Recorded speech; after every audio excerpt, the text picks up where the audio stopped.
বারো ভাজা আমার খুব একটা পছন্দের খাবার, মানে খুব পছন্দ করি আমি এটা খেতে।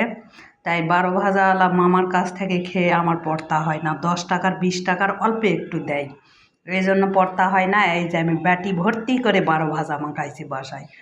যখন যখন আমার খেতে ইচ্ছে করে তখন আমি চাল চিরা ভেজে চানাচুর দিয়ে সব রকম মশলাপাতি পেঁয়াজ রসুন সব কিছু দিয়ে কাঁচামরিচ দিয়ে এই যে সরিষার তেল দিয়ে খুব ভালোভাবে মাখায় খাই।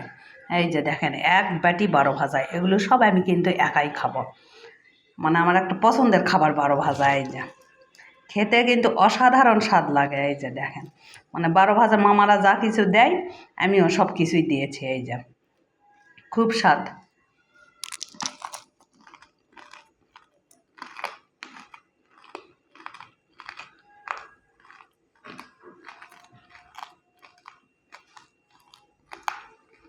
খেতে কিন্তু অসাধারণ স্বাদ।